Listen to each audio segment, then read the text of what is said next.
real people, and the families of these people still exist.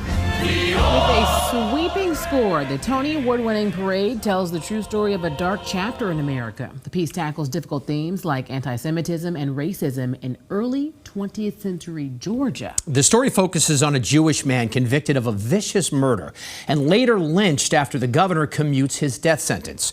Tonight, history is in the spotlight. It's important for the next generation of theater goers. It's important for any young person who's coming to see our show to understand this story and learn more about this slice of history that's so overlooked, I think. Actor Max Chernin portrays Leo Frank, a factory manager in 1913 Atlanta, who doesn't fit in with his southern neighbors. When Mary Fagan, a teenage employee, is found dead, Frank is questioned, charged, tried, and convicted. He had such hope in his final days. Throughout all the adversity thrown on him, he was sure that everything was going to work out. But suddenly, loud as a mortar, there is hope.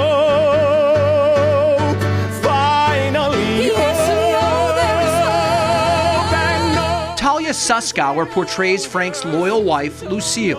Incidents like this don't happen in a vacuum. They happen surrounded by people in communities that allow for this to happen. God bless the side of the old hills of Georgia. The music drives the story. We just have the most spectacular cast of voices that I've worked with in a long time. I think this is, we've said before, one of the best American musical theater scores of the last, couple decades. But when Parade first debuted on Broadway in 1998, it didn't last long. A quarter century later, things are different. This is not a piece of history. These real feelings and emotions and the rise in both racism and anti-Semitism today, they make this story, unfortunately, relatable and relevant. During the trial, newspaper stories fueled by rumor and speculation helped to turn Frank's community against him. Chernin says there are lessons in that today. I hope that everyone's a little bit more careful about where they're absorbing their information from. I hope that we're taking time to see the humanity in all of us. And Suskauer is grateful for the chance to bring the show to Boston and perform at the Emerson Colonial Theater.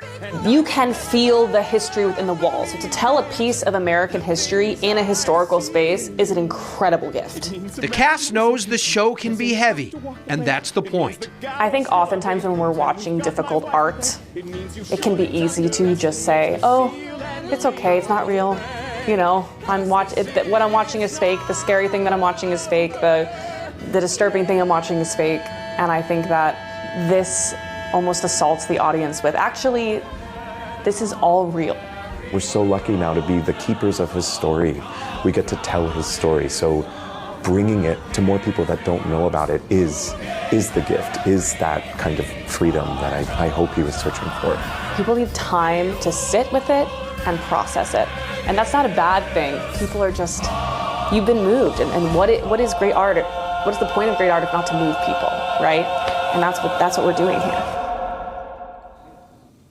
She mentioned that this is a heavier piece, but I think it's so important that we know our history so that we don't repeat parts of it. So this seems like this is definitely worth going to check out.